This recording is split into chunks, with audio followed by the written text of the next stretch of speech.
Hello class 12th के students, कैसे हैं आप लोग? बच्चे बहुत अच्छे होंगे। तो आज के इस वीडियो में हम लोग सॉलिड स्टेट का नेक्स्ट टॉपिक लेके आ गए हैं, जो कि हमारा क्रिस्टल लैटिस और यूनिट सेल रहने वाला है। काफी इंपॉर्टेंट है और यहां से बहुत सारे सवाल बनते हैं। तो आइए स्टार्ट करते हैं। मेरा नाम है विजेतानंद और आप देख रहे हैं आप अपना ही चैनल एकलव्य वाटिका। तो आइए स्टार्ट करते हैं।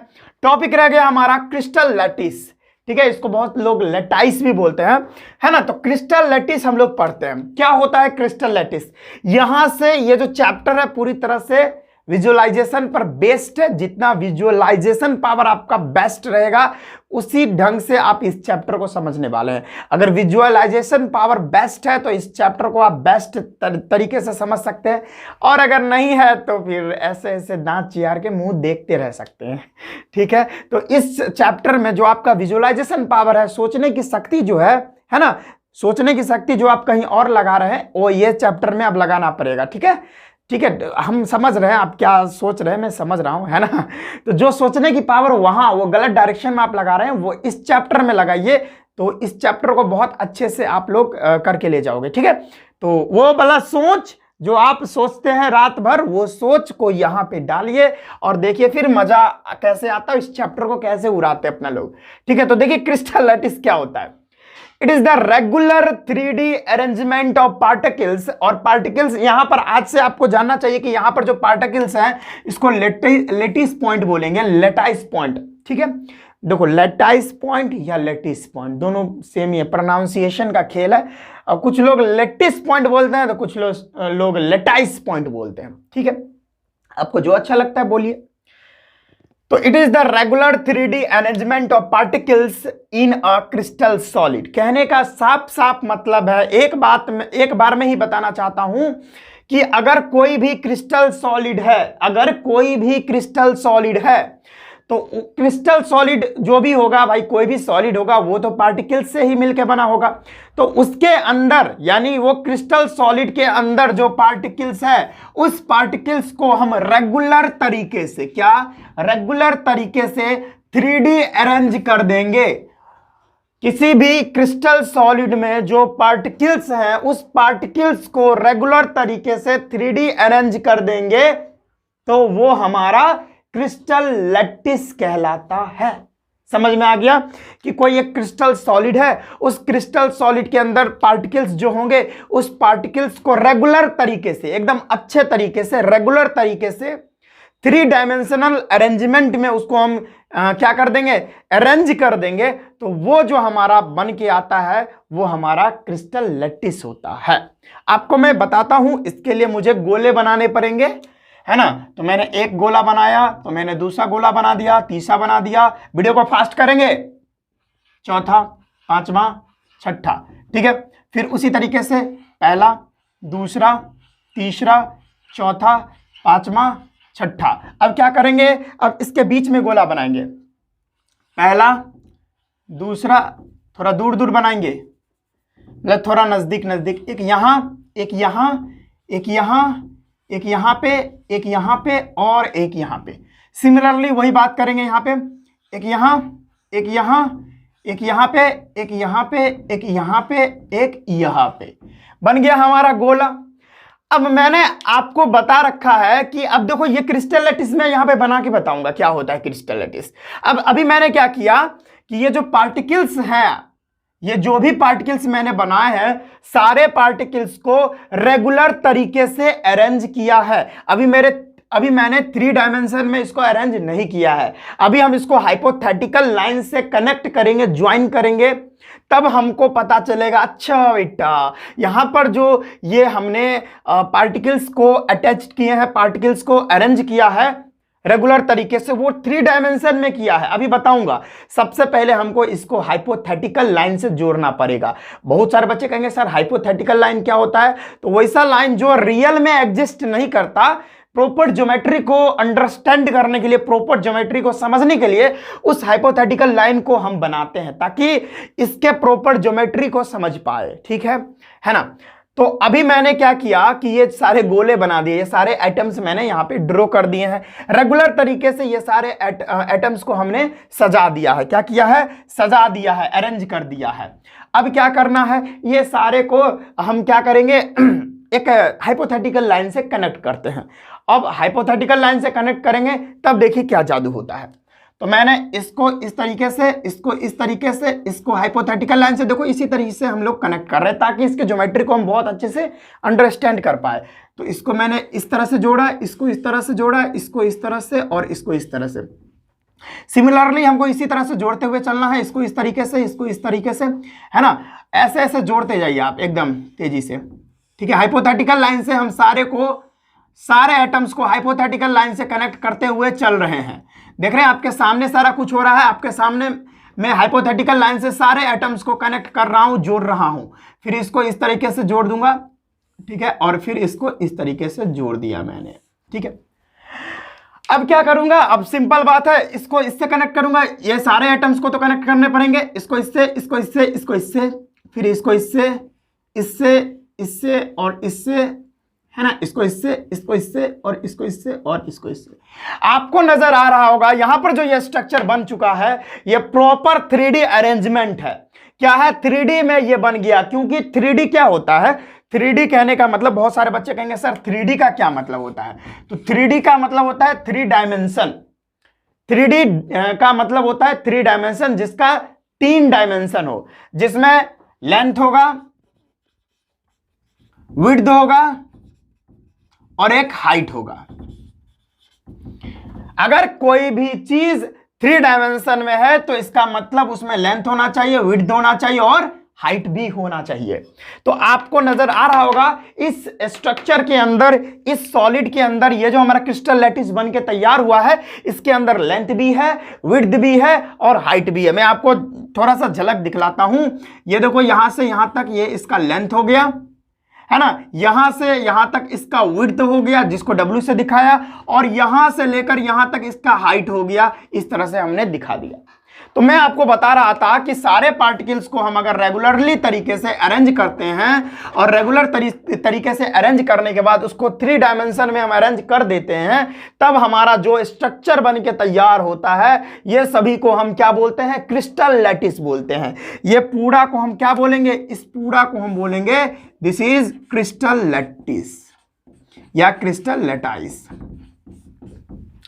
आई थिंक ये आप समझ गए होंगे, है ना। मैंने क्या किया, पहले बहुत सारे पार्टिकल्स थे, उसको हमने अरेंज किया और रेगुलर तरीके से अरेंज किया। ऐसा नहीं कि इधर से उधर कहीं भी डाल दिया मैंने पार्टिकल्स, नहीं। एक पार्टिकल यहां रखा तो दूसरा पार्टिकल उसके ठीक सामने सामने, फिर यहां पर मैंने पार्टिकल लगा तो ठीक उसका अगला पार्टिकल उसके जस्ट सामने। तो रेगुलर तरीके से मैंने पार्टिकल्स को अरेंज किया और उसके बाद हाइपोथेटिकल लाइन से मैंने सारे को कनेक्ट कर दिया। ये जो लाइन है ये एक्चुअल में लाइन एग्जिस्ट नहीं करता। अब किसी सॉलिड के अंदर आप इलेक्ट्रॉन माइक्रोस्कोप से देखोगे तो क्या ये लाइनें आपको नजर आएंगी क्या? नहीं, अरे नहीं भाई नहीं। वो हम लोग ये यहां पर इसलिए ड्रॉ कर दिए हैं ताकि वो सारे ज्योमेट्री को हम समझ पाए, है ना, उसके ज्योमेट्री को हम बहुत अच्छे से अंडरस्टैंड कर पाए। अगर ये हम लोग देखो भाई, अभी यहां पर मैंने ये हाइपोथेटिकल लाइन कनेक्ट किया तो अभी यहां पर पता चल रहा है कि इसके बीच का जो एंगल है वो 90 डिग्री बन रहा है। इस के सारे के बीच में 90 डिग्री का एंगल बन रहा है, तो इसके ज्योमेट्री के बारे में हम थोड़ा बहुत समझ पा रहे हैं। दैट्स वाई हम लोग यहां पर क्या करते हैं, इस हाइपोथेटिकल लाइन को कनेक्ट करते हैं। This is a hypothetical line, ठीक है, ये रियल में एग्जिस्ट नहीं करता। बहुत सारे बच्चे कंफ्यूज हो जाते हैं। चलो बहुत बढ़िया, यहां तक तो आपको समझ में आ गया। तो मैंने क्या किया, मैंने बहुत सारे पार्टिकल्स लिए, उसको रेगुलर तरीके से 3 डायमेंशन में अरेंज किया और तब जाके हमारा जो भी स्ट्रक्चर बना वही हमारा क्रिस्टल लैटिस कहलाता है। That is crystal lattice. बहुत सारे जो टीचर्स हैं लैटाइस भी बोलते हैं। तो इतना बात आई थिंक आपको समझ में आ गया। चलो, अब आप यहां पर एक चीज देख रहे होंगे, ध्यान से मैं आपको फील करवाता हूं। देखो यहां पर ये स्ट्रक्चर को आप गौर से देखो, यहां पर कुछ देखो, मैं दिखाना चाह रहा हूं। देखो ये स्ट्रक्चर को गौर करो। अब ये स्ट्रक्चर को आप गौर कर रहे होगे तो आप कह रहे सर ये तो हमारा एक क्यूब बन रहा है ना। ये अगर इसको हम निकाल दे, देखो बहुत सारे क्यूब हैं। देखो कितने क्यूब यहां पर नजर आ रहे हैं, इस क्रिस्टल लैटिस में कितने क्यूब नजर आ रहे हैं। एक क्यूब ये रहा, दूसरा क्यूब, तीसरा क्यूब, चौथा क्यूब और 5वां क्यूब। तो इस 5 क्यूब में से एक क्यूब को हम बाहर खींच लेते हैं। ये 5 क्यूब है ना, यहां पे अभी 5 क्यूब दिख रहे हैं। इस 5 क्यूब में से एक क्यूब को मैं बाहर खींच लेता हूं। तो मैंने एक क्यूब लिया और यहां लगा दिया चाप, यहां पर से मैंने क्यूब उठाया और यहां घुसा दिया, तो यहां पर आपको एक क्यूब जैसा दिख रहा होगा, और यही जो क्यूब है यही हमारा यूनिट सेल कहलाता है। यही जो क्यूब आपको नजर आ रहा है यही हमारा यूनिट सेल कहलाता है। तो बहुत सारे बच्चे कहेंगे सर यूनिट सेल आप क्या क्या मतलब आप डिफाइन किए कि सर क्रिस्टल लैटिस में से एक क्यूब को खींचो और चप सबर यहां पे रख दो तो वही हमारा यूनिट सेल होता है। तो सही तरीके से ये तो समझाने का तरीका था कि अगर क्रिस्टल लैटिस में से एक क्यूब को निकाल दोगे तो वही हमारा क्या होता है, यूनिट सेल होता है। ठीक है, तो इसको समझेंगे कैसे। तो देखो यूनिट सेल क्या होता है कि smallest 3D repeating unit of a crystal lattice. आप अगर क्रिस्टल लैटिस को यानी क्रिस्टल लैटिस को अगर गौर करोगे तो उसमें क्रिस्टल लैटिस में जो सबसे स्मॉलेस्ट 3D रिपीटिंग यूनिट जो होता है उसी को हम क्या बोलते हैं, उसी को हम बोलते हैं यूनिट सेल। कहने का मेरा मतलब है ये आपको क्रिस्टल लैटिस दिख रहा है, इसमें ऐसा कौन सा चीज है जो बार बार रिपीट हो रहा है, बार बार रिपीट हो रहा है और वो सबसे छोटा यूनिट होना चाहिए।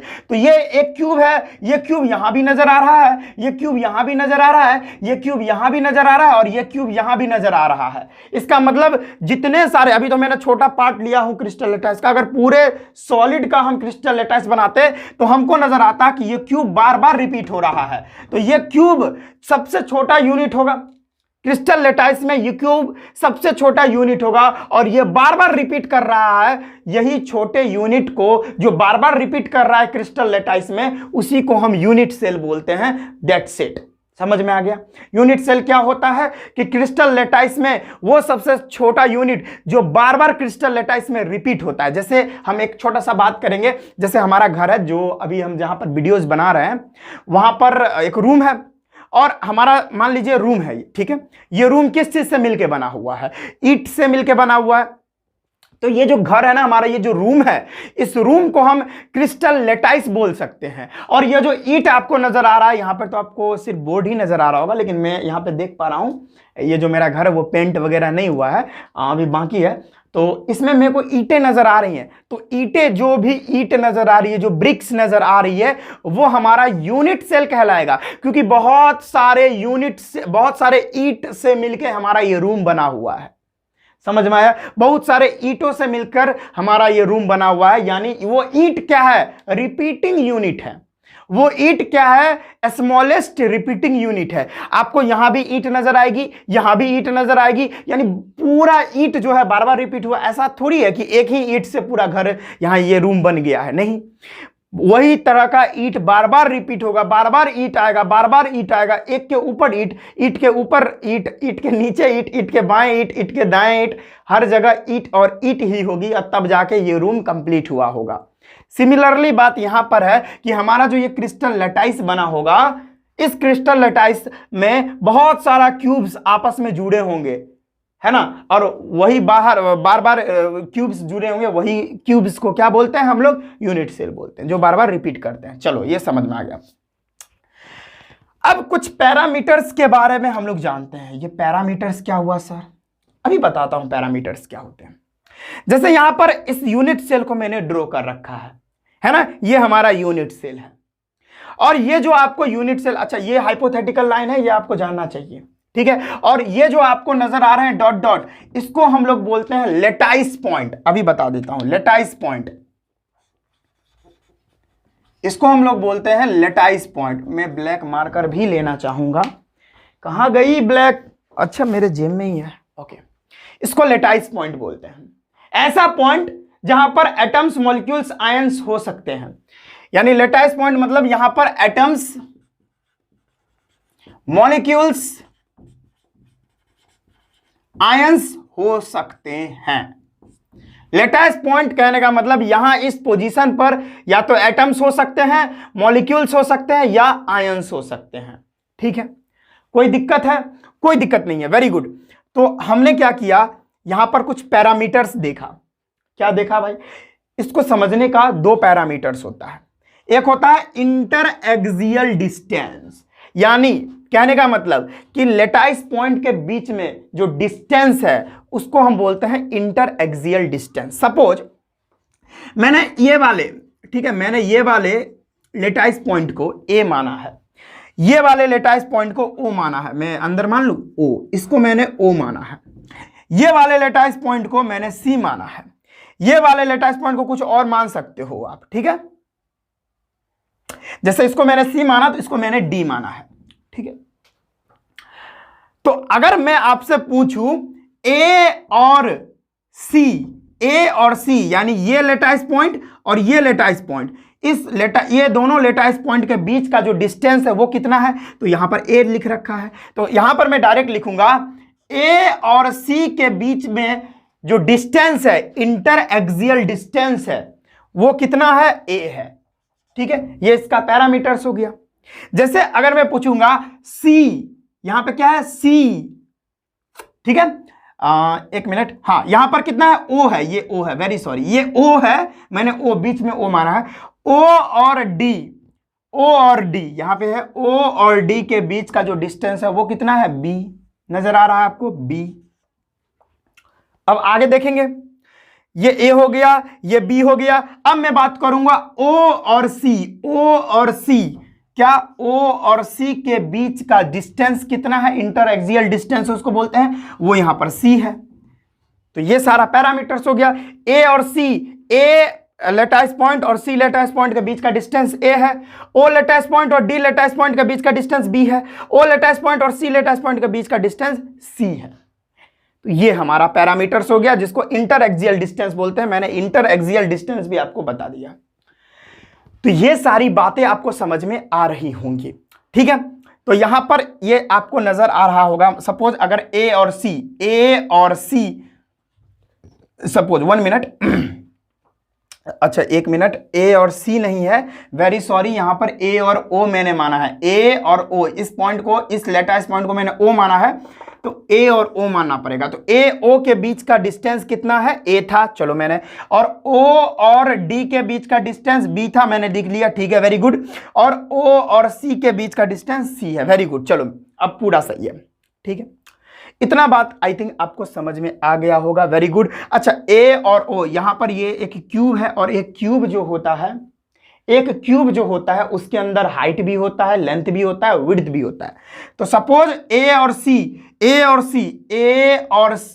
नहीं, फिर से बोल रहा हूं मैं, बार बार गलत हो जाता है, ए और, चलो मैं इसको मिटा दूं, चलो अब कंफ्यूजन नहीं होगा। ए और ओ जो देख रहे हो, सपोज ये मान लो हाइट है, ये हाइट है। ओ और डी मान लो सपोज क्या है, लेंथ है, ठीक है। तो ओ और सी क्या होगा, ओ और सी क्या है, इसका विड्थ है। तो ये सारा पैरामीटर्स है। अब ये तो मैंने पहला इंटर एक्सियल डिस्टेंस बता दिया कि दो लेटाइस पॉइंट के बीच का जो डिस्टेंस होगा उसी को इंटर एक्सियल डिस्टेंस बोलेंगे, तो इस तरह से मैंने बता दिया। अब एक होता है हमारा इंटर एक्सियल एंगल्स, तो मैंने इंटर एक्सियल डिस्टेंस बता दिया और मैंने इंटर एक्सियल एंगल अब मेरे को बताना है। तो देखो अब यहां पर अब एंगल हम लोग देखेंगे, ध्यान से देखना, ए ओ और डी, ध्यान से देख रहे हो आप, ए ओ और सी, सपोज मान लेते हैं ए ओ और सी, यहां पर एक एंगल बन रहा है, आप लोग ध्यान से देख पा रहे होगे। ए ओ और सी के बीच में जो एंगल बन रहा है उसको सपोज हम मान लेते हैं अल्फा।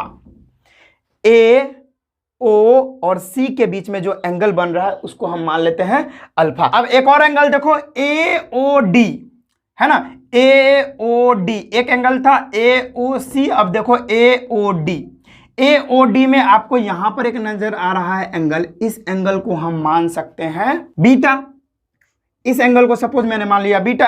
अब एक एंगल आपको नजर आ रहा होगा डी ओ सी, इसको हम मान लेते हैं गामा, ठीक है। तो मैं क्या लिखता हूं यहां पर देखो, ए ओ सी के बीच में जो एंगल बना उसको मैंने अल्फा माना। उसके बाद आप यहां पर नजर आ रहा होगा आपको ए ओ डी के बीच का जो एंगल बना उसको मैंने बीटा माना।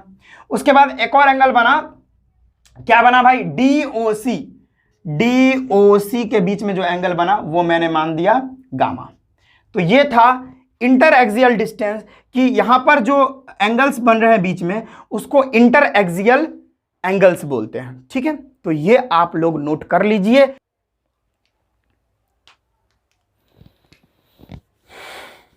तो चलिए स्टूडेंट्स, ये आप लोग नोट कर लिए होंगे। अब हम लोग देखते हैं टाइप्स ऑफ यूनिट सेल। क्या देखेंगे? Types of unit cell. Unit cell के कितने टाइप होते हैं? यूनिट सेल, यूनिट सेल के भाई दो टाइप्स होते हैं। पहला है हमारा प्रिमिटिव यूनिट सेल। प्रिमिटिव, भाई मैं थोड़ा स्लो लिखता हूं, मेरा आदत है ना। Primitive unit cell. दूसरा है हमारा non primitive unit cell. Non primitive unit cell. एक है हमारा प्रिमिटिव यूनिट सेल और है हमारा दूसरा नॉन प्रिमिटिव यूनिट सेल। देखो भाई, प्रिमिटिव यूनिट सेल क्या होता है? सबसे पहले मैं यही डिसाइड करता हूं, मतलब डिस्कस करता हूं, है ना। प्रिमिटिव यूनिट सेल इस तरह के यूनिट सेल्स होते हैं जिसके कॉर्नर्स पे कितने लेटाइस पॉइंट होते हैं? 8 लेटाइस पॉइंट होते हैं और किसी भी पोजीशन पर कोई लेटाइस पॉइंट मौजूद नहीं होते हैं। उसी को क्या बोलते हैं हम लोग? Primitive unit cell. और इसी को सिंपल क्यूबिक यूनिट सेल भी बोला जाता है। समझ में आया? देखो भाई, मैं इसको फील करवाता हूं। जैसे एक क्यूब की मैं बात करूं, जैसे मैं पहले प्रिमिटिव यूनिट सेल लिख लेता हूं यहां पे, प्रिमिटिव यूनिट सेल, और इसी को सिंपल क्यूबिक यूनिट सेल भी बोला जाता है। प्रिमिटिव यूनिट सेल का क्या मतलब है कि कहते किसको हैं कि 8 लेटाइस पॉइंट, एक लेटाइस पॉइंट कॉर्नर्स पे होने चाहिए। तो 8 लेटाइस पॉइंट कॉर्नर्स पे होते हैं। लाइट कट गई थी जिसकी वजह से मुझे रुकना पड़ा, 10 मिनट बाद लाइट आई है। आज तो जल्दी आ गई, और दिन दो एक डेढ़ घंटे लाइट कटी रहती है, तब तक मैं बैठता हूँ, फिर लाइट आता है तो वही से स्टार्ट करता हूँ। क्या करूँ, गांव में रहता हूँ तो लाइट का प्रॉब्लम रहता है। तो प्रिमिटिव यूनिट सेल किसको कहते हैं कि हमारा जो यूनिट सेल रहता है उसके कॉर्नर्स पे 8 लेटाइस पॉइंट होंगे, तो वही हमारे प्रिमिटिव यूनिट सेल होंगे। और वो जो हमारा यूनिट सेल होगा उसमें और कहीं पर लेटाइस पॉइंट नहीं होना चाहिए, सिर्फ कॉर्नर्स पे होने चाहिए। कहने का मतलब, मैं बना के दिखा दूं? चलो भाई मैं बना के दिखा देता हूं। जैसे देखो, यहां पे पार्टिकल्स यहां पे लगाया, यहां पे लगाया, यहां पे लगाया, यहां पे लगाया, यहां पे लगाया। ठीक है, यहां पे मैंने लखा, यहां पे लखा। ठीक है, चलो इस सब को मैं जोड़ देता हूं ताकि एक यूनिट सेल बन जाए। चलो, अब यहां पर आप क्या देख रहे हो? यहां पे आप देख रहे हो यह एक यूनिट सेल है और इसके कॉर्नर्स पे आपको पता होना चाहिए, एक हमारा जो क्यूब होता है उस क्यूब में कितने कॉर्नर्स होते हैं? 8 कॉर्नर्स होते हैं। 1 2 3 4 5 6 7 8। और हमारा जो प्रिमिटिव यूनिट सेल होता है उसके कॉर्नर्स पे 8 लैटिस पॉइंट ही होने चाहिए। कितने लैटिस पॉइंट होने चाहिए? 8 ही होने चाहिए। और कहीं पर, और इस यूनिट सेल के कहीं पर भी कोई भी लैटिस पॉइंट नहीं होना चाहिए। तो इस तरह का जो यूनिट सेल होगा वो हमारा प्रिमिटिव यूनिट सेल होगा, और इसका दूसरा नाम है सिंपल क्यूबिक यूनिट सेल। ठीक है, इसको सिंपल क्यूबिक यूनिट सेल भी बोलते हैं। तो ये था हमारा प्रिमिटिव। और अगर नॉन प्रिमिटिव यूनिट सेल की बात करें तो कॉर्नर्स पे तो रहने ही चाहिए। मैं नीचे बता दूं, नीचे बताना सही रहता है। अगर मैं नॉन प्रिमिटिव यूनिट सेल की बात करूं, नॉन प्रिमिटिव यूनिट सेल की बात करूं, तो वो क्या होते हैं? तो हमारा नॉन प्रिमिटिव यूनिट सेल क्या होता है कि देखो भाई, ये हमारा जो यूनिट सेल है ना, ये आपको यूनिट सेल नजर आ रहा होगा। तो इसके आप देख रहे हैं इसके कॉर्नर्स पे 8 लैटिस पॉइंट है, 8 लैटिस पॉइंट हैं। तो कहने का मतलब पहला कंडीशन ये है कि 8 लैटिस पॉइंट तो होने ही चाहिए, 8 एलपी तो होने ही चाहिए। एलपी बोले तो लैटिस पॉइंट। तो इसके कॉर्नर्स पे 8 लैटिस पॉइंट तो होने ही चाहिए। उसके अलावा उसके बॉडी पर भी हो सकता है, या उसके फेसेस पे भी हो सकता है, या उसके एजेस पे भी हो सकता है। तो ये हमारा नॉन प्रिमिटिव यूनिट सेल कहलाता है। अंतर में समझाता हूं। प्रिमिटिव में क्या था कि सिर्फ कॉर्नर्स पे ही लैटिस पॉइंट थे, यानी सिर्फ कॉर्नर्स पे ही यहां पर लैटिस पॉइंट थे। लेकिन नॉन प्रिमिटिव में क्या है, नॉन प्रिमिटिव है तो नॉन प्रिमिटिव में क्या है कि कॉर्नर्स पे 8 लैटिस पॉइंट तो होंगे ही, उसके साथ साथ या तो उसके फेस पे, ये देखो ये इसके फेस पे लैटिस पॉइंट हो सकते हैं, है ना, इसके फेस पे लैटिस पॉइंट हो सकते हैं, या नहीं तो इसके बीचों बीच जो बॉडी आप देख रहे हो इस बॉडी पे लैटिस पॉइंट हो सकता है। ठीक है, तो इस तरह का हमारा जो यूनिट सेल होता है वो नॉन प्रिमिटिव यूनिट सेल होता है। नॉन प्रिमिटिव यूनिट सेल के लिए क्या कंडीशन है, तो नॉन प्रिमिटिव यूनिट सेल के लिए कंडीशन यह है कि 8 लैटिस पॉइंट तो रहने ही चाहिए कॉर्नर्स पे, उसके साथ साथ बॉडी और या तो बॉडी पे या फेसेस पे अगर रहेंगे यूनिट सेल नहीं लैटिस पॉइंट, तो हमारा वो क्या होगा, नॉन प्रिमिटिव होगा। लेकिन प्रिमिटिव में क्या था कि सिर्फ और सिर्फ 8 लैटिस पॉइंट ही होने चाहिए कॉर्नर्स पे। ठीक है, तो नॉन प्रिमिटिव में क्या चाहिए, कॉर्नर्स पे तो 8 चाहिए ही, उसके साथ साथ या तो फेस पे लैटिस पॉइंट हो जाए या उसके बॉडी पे हो जाए, है ना। तो ये बात है नॉन प्रिमिटिव का। तो मैं इसको मिटा देता हूं और फिर आगे की बातें आपको बताता हूं। तो देखो नॉन प्रिमिटिव में ना 3 टाइप के हमारे पाए जाते हैं यूनिट सेल। नॉन प्रिमिटिव में 3 तरह के यूनिट सेल पाए जाते हैं। पहला होता है हमारा, एक मिनट बढ़िया से लिख लूं, पहला होता है हमारा फेस सेंटर्ड, क्या, face centred cubic cell. Face centred cubic cell होता है, फेस सेंटर्ड क्यूबिक सेल, जिसको एफसीसी बोला जाता है, FCC.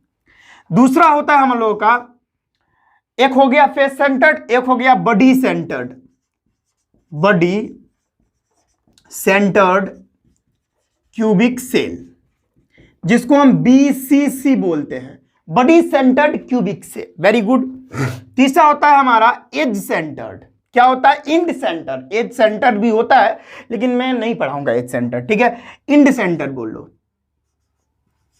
End centred, end centred cubic cell, जिसको हम ECC, end centred cubic cell बोलते हैं। एक होता है एज सेंटर्ड, जो एज पे होते हैं। तो चलो भाई एज सेंटर, एक होता है एज सेंटर, चलो edge centred, edge centred cubic cell, यानी एज पे होगा। एज बोले तो ये एज जो आपको हाइपोथेटिकल लाइन दिख रहा है उसके एज पे होंगे। ठीक है, तो फेस सेंटर्ड क्या होता है, फेस सेंटर्ड करने का मतलब ये जो आप क्यूब देख रहे हो, क्यूब में कितने फेस होते हैं, ये क्यूब में 6 फेसेस होते हैं, यानी यूनिट सेल है तो वो क्यूब की ही समान जैसा दिखता है। तो कितने फेसेस है, 6 फेसेस है, तो 6 फेसेस पे क्या होंगे, हमारे लैटिस पॉइंट होंगे। तो एक मैं यहां लगा दूं, एक मैं इसके सामने लगा दूं, इसके नीचे, एक मैं इस साइड लगा दूं, एक मैं इस साइड लगा दूं, है ना, एक इसके पिछवाड़े पे लगा दूं और एक मैं क्या करूं, इसके अगुवाड़े पे लगा दूं, इस तरीके से। तो 6 फेसेस पे अगर, यानी कहने का मतलब फेस सेंटर्ड क्या हो गया। अगर फेस सेंटर्ड की बात करो तो मैं डायरेक्ट यहां बताता हूं what is face centred cubic cell. तो फेस सेंटर्ड क्यूबिक सेल में आप देखोगे कि ये जो हमारा आपको नजर आ रहा है, ट्विंग ट्विंग ट्विंग ट्विंग, ये सब जो आपको नजर आ रहे हैं, कॉर्नर्स पे 8 लैटिस पॉइंट तो होंगे ही, यानी कॉर्नर पे 8 लैटिस पॉइंट तो होंगे ही। उसके साथ साथ फेसेस पे अगर 6 लैटिस पॉइंट हो गए तो इस तरह का यूनिट सेल हमारा क्या कहलाता है, फेस सेंटर्ड क्यूबिक सेल कहलाता है। कोई दिक्कत नहीं, दिक्कत। अब अगला आता है बॉडी सेंटर्ड क्यूबिक सेल। कहने का मेरा मतलब, तो मैं इसको मिटा दूं, आपको समझ में आ गया फेस सेंटर्ड क्या होता है कि 8 कॉर्नर्स तो भाई एकदम कंपलसरी है, 8 कॉर्नर्स पे जो है हमारे लैटिस पॉइंट तो होंगे ही होंगे, कंपलसरी है ये। उसके साथ साथ 6 फेसेस पे अगर हमारे लैटिस पॉइंट हुए तो वो हमारा क्या कहलाएगा, इस तरह का यूनिट सेल हमारा क्या कहलाएगा, फेस सेंटर्ड क्यूबिक सेल। जैसे आप जिस घर में अभी रह रहे हो, यानी जिस रूम में मेरा वीडियो देख रहे हो, उस रूम, एक वो जो रूम है वो आपका क्यूब के समान होगा। तो उसमें देखो एक सामने एक फेस दिख रहा है और एक दूसरा फेस ये आपके अपोजिट साइड, तीसरा फेस आपका छत हो जाएगा, चौथा फेस जमीन, 4 हो गए। एक इधर वाला 5वां फेस और इधर वाला 6ठा फेस, 6 फेस हो गया आपके रूम का। 6 फेस के वॉल पे, मिडिल वॉल पे एक एक एटम चिपका दो, एक एटम उधर चिपका दो, एक एटम उधर चिपका दो, एक एटम ऊपर, एक एटम नीचे, एक एटम इधर अगुवारा और एक एटम पिछवाड़ा लगा दो। 6 फेसेस हो गए। और जो कॉर्नर्स देख रहे हो, क्योंकि आपका जो घर है, आपका जो रूम है, जिस रूम में मेरा वीडियो देख रहे हो, उसमें देखो कॉर्नर्स कितने, 8 कॉर्नर्स होंगे। 2 ऊपर 2 नीचे, 4 हो गए। 2 इधर और 2 उधर, 8 हो गए। तो 8 कॉर्नर्स पे तो लेटाइस पॉइंट होंगे, 8 कॉर्नर्स पर एटम्स, मॉलिक्यूल्स, आयंस होंगे। उसके साथ साथ 6 फेसेस पे भी होंगे। तो उस तरह का हमारा यूनिट सेल क्या कहलाता है? फेस सेंटर्ड यूनिट सेल कहलाता है। ये समझ में आ गया। अब इसको मिटाने दीजिए। फेसेस पे से अब हम एटम्स, मॉलिक्यूल्स यानी लेटाइस पॉइंट को हटा देते हैं। अब कहीं और लग के देखते हैं। अब 8 कॉर्नर्स पर आपको लेटाइस पॉइंट दिख रहे हैं, उसके साथ साथ बड़ा सा लेटाइस पॉइंट मैंने इस यूनिट सेल के बॉडी में रख दिया। क्या किया? बॉडी में रख दिया। अभी 8 कॉर्नर्स पे लेटाइस पॉइंट थे, उसके साथ साथ मैंने क्या किया? एक लेटाइस पॉइंट बीच में रख दिया, उसके बॉडी के अंदर रख दिया। तो क्या किया मैंने? कॉर्नर्स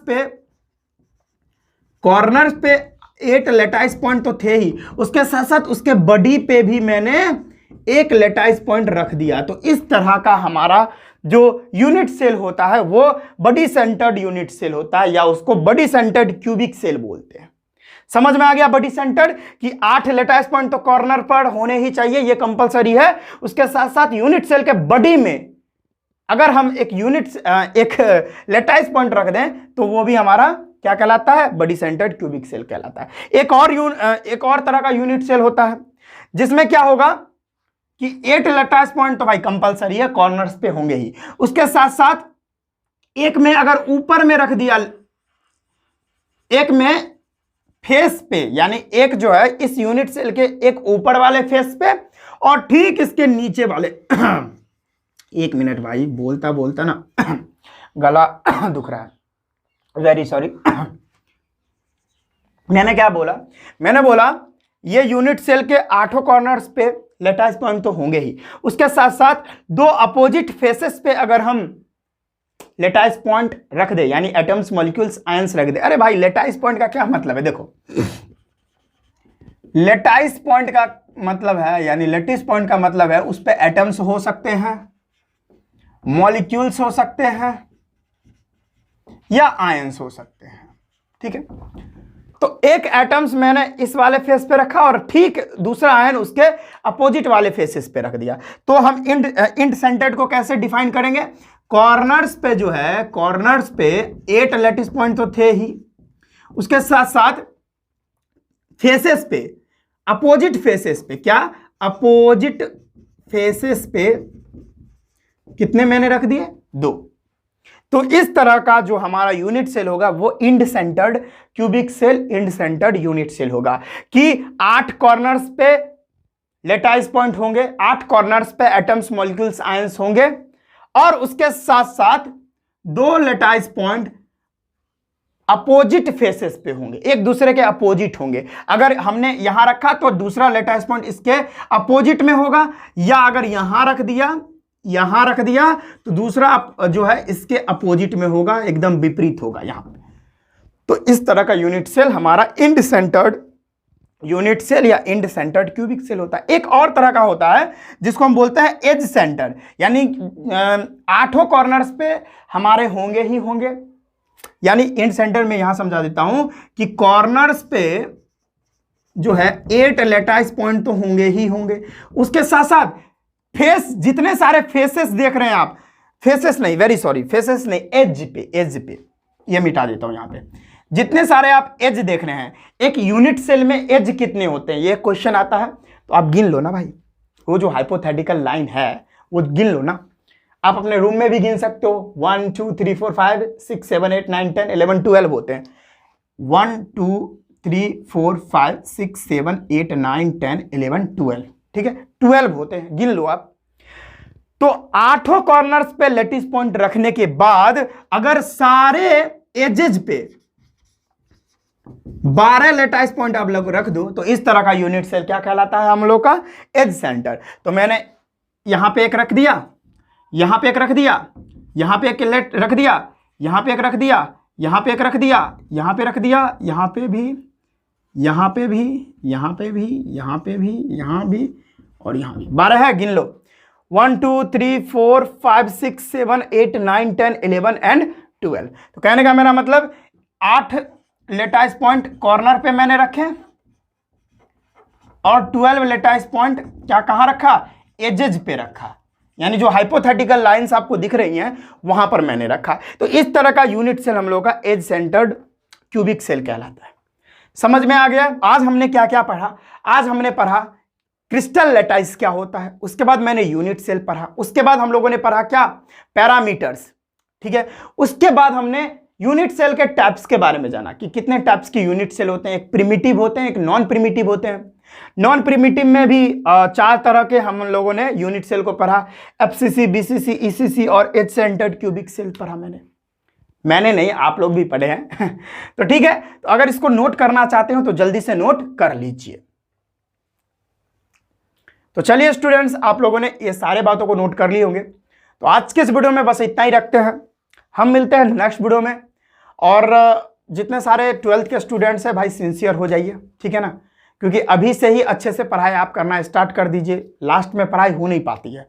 समझ में आ गया? तो अभी से अच्छे से पढ़ाई कीजिए और अपने दोस्तों को बताइए इस चैनल के बारे में, ठीक है। तो चलिए आज के इस वीडियो में बस इतना ही रखते हैं, हम मिलते हैं नेक्स्ट वीडियो में, तब तक के लिए जय हिंद।